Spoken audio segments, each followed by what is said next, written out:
Good evening, I'm Nora Moriarty. And I'm Abby Will. Welcome to Newswaves on this February 13th.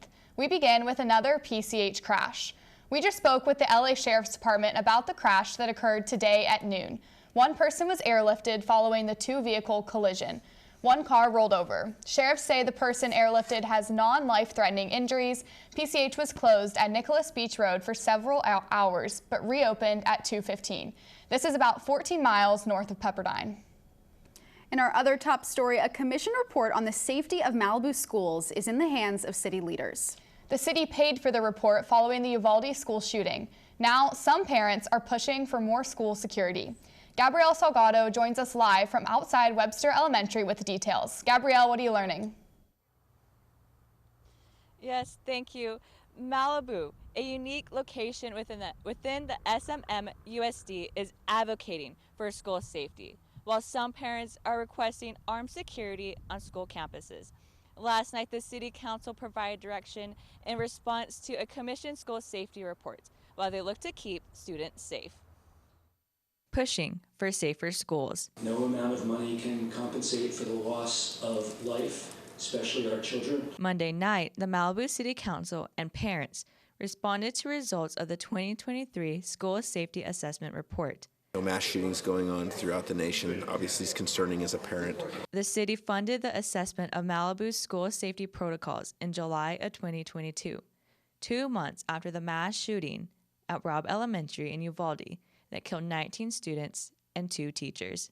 Over a year later, the report provides more than 200 safety protocols for Malibu schools to improve safety on and around campuses. That they'd already begun implementing more than 140 of the recommendations. The 22-mile stretch of Malibu and lack of a sheriff's station in the city raises concerns about law enforcement response times. And it only takes, a couple of minutes for something really terrible to happen.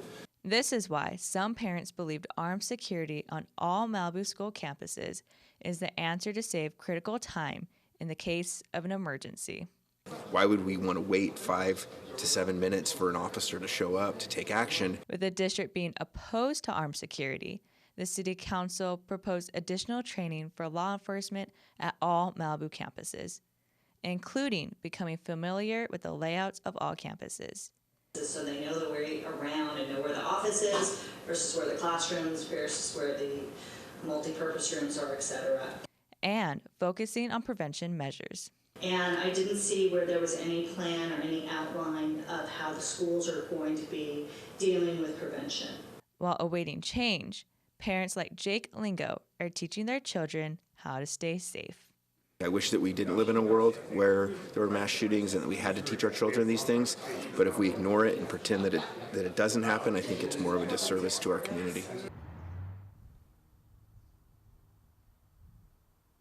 The City Council unanimously agreed that funding should not be a setback to ensuring school safety.